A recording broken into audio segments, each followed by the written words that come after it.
ایک صحابی تھے جوان 12-14 سال عمر, عشق لگا سی کھیڑا کھیڑ دی میں. 12-14 سال عمر تو ہر وقت حضور کے پاس رہتے تھے. صحابہ کہتے ہیں ہم نے سوچا ہر وقت ہی رہتا ہے. ایک دن نبی پاک صلی اللہ علیہ وسلم نے کہا ان کو ذرا بتاؤں تو صحیح ہے مجھ سے پیار کتنا کرتا ہے. صحابہ کو تجربہ کرانے کے لیے حضور نے اس سے کہا مجھ سے پیار کرتے ہو؟ اس نے کہا بھی باپ کو پتہ ہی ہے سارا. تو حضور نے فرمایا جاؤ اپنے باپ کی گردن کاٹ کے لاؤ. کس کی؟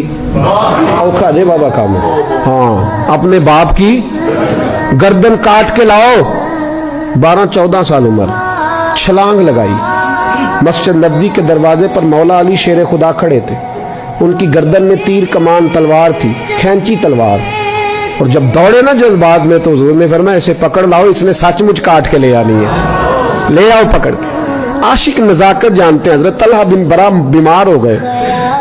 بیمار, دن میں 2 دفعہ میرے نبی تیمارداری کرنے جاتے. 2 دفعہ. اللہ کرے وہ بیماری میں ہی آ جائے. چر ہویا میں نے ترلے لیندیاں کدی موڑ میرے ول واگاں, خواب میری وچ ایک وار جہاں میں ساری عمر نہ جاگاں. نبی پاک صلی اللہ علیہ وسلم 2 دفعہ تیمارداری کرنے جاتے. 2 دفعہ دن, 2 دفعہ حضور پتہ لے. ایک دن حضور شام کو گئے, ان کا ماتھا چوما تو حضور کی آنکھوں میں آنسو آ گئے. پھر میرے حبیب پاک نے ان کے والد کو کونے میں بلایا, کوئی بات کہی, باپ بھی رونے لگے. حضور نے پھر پیار کیا, چلے گئے. حضرت طلحہ اپنے ابا جی سے کہنے لگے حضور کیا کہہ کے گئے ہیں؟ کہا بیٹے کچھ نہیں. کہا نہیں مجھے بتائیں. کچھ نہیں, رشتہ ہی بڑا نازک, نہیں بتائیں. تو باپ نے سر پہ ہاتھ رکھا, کہا حضور کہہ گئے ہیں تو آج شام کو فوت ہو جائے. اور جب حضور نے کہا جب اس کا انتقال ہو جائے تو مجھے خبر کرنا. والد کو چارپائی پہ بٹھا کے تو حضرت طلحہ نے ہاتھ پکڑ لیا. عشق تیاگ دو میں ایک برابر, پر عشق دا سیک ودھیرا.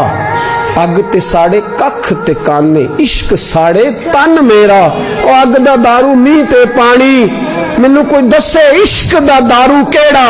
بلے شاہ اوتھے کچھ نہیں بچدا جتھے عشق ہوراں دا ڈیرا. ہاتھ پکڑا باپ کا اور کہنے لگے ابا جی ایک وعدہ کرو, رات کو جب میں فوت ہو جاؤں تو نبی پاک کو اطلاع نہیں دینی. خبر کہ بیٹے حضور کہہ گئے ہیں دینی ہے, تو کہتا نہیں دینی, کیوں؟ عاشق نزاکت جانتے ہیں. اگرچہ 12-14 سال عمر تھی پر عشق پکا تھا نا, نزاکت سمجھتے تھے. کہنے لگے ابا جی جن گلیوں سے حضور نے گزر کے آنا ہے وہ یہودیوں کی گلیاں ہیں. ایسا نہ ہو میرے جنازے کی خاطر حضور گزرے اور کوئی میرے نبی کو تکلیف دے دے, اس لیے خبر نہیں کرنی مصطفیٰ کو. آپ جنازہ پڑھ کے دفنا دینا. رات کو انتقال ہوا, باپ نے جنازہ پڑھا, دفن کیا. سارا کچھ جاننے والے رسول آئے. کہا مجھے بتایا کیوں نہیں؟ عرض کی محبوبہ, کہتا تھا حضور کو تکلیف نہیں دینی, میری ذات کی خاطر تکلیف نہ دینا, نہ کوئی یہودی تکلیف نہ پہنچا دے. گلیاں یہودیوں کی ہیں, قربان جائیں. ساری دنیا روضہ رسول پہ, اور میرے رسول نے فرمایا مجھے بتاؤ اس کی قبر کہاں ہے. ساری دنیا روضہ رسول پہ اور نبی پاک اس غلام کی قبر پہ کھڑے آنسو بہہ رہے ہیں. صحابہ کہتے ہیں ہر قبر پہ دعا یہ ہوتی تھی یا اللہ قبر کشادہ کر دے, یا اللہ اس کا حساب آسان کر دے. یہاں دعا بھی انوکھی, اس کے لیے دعا بھی انوکھی, رشتہ ہی بڑا نازک ہے.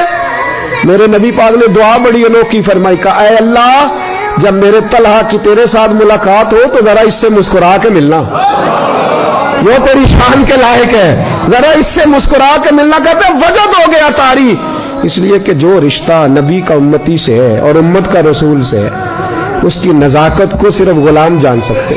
غلام جان. میں نے پچھلے جمعے بھی کہا تھا, وہ جو ایک شخص کہنے لگے آپ بتیاں لگاتے ہیں, جھنڈیاں لگاتے ہیں. میں نے کہا بس نہیں چلتا, ہم تو تارے بھی لگا دیں, ہمیں ہمارا پتہ ہی نہیں. میرا دل کرتا ہے گلی گلی پھروں اور یہ نعرہ لگاؤں جان ہے عشق مصطفیٰ, روز فضو کرے خدا, جس کو ہو درد کا مزہ وہ ناز دوا اٹھائے کیوں, اور پھر کے گلی گلی تباہ ٹھوکریں سب کی کھائیں کیوں.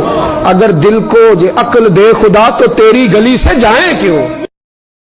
وما علینا الا البلاغ.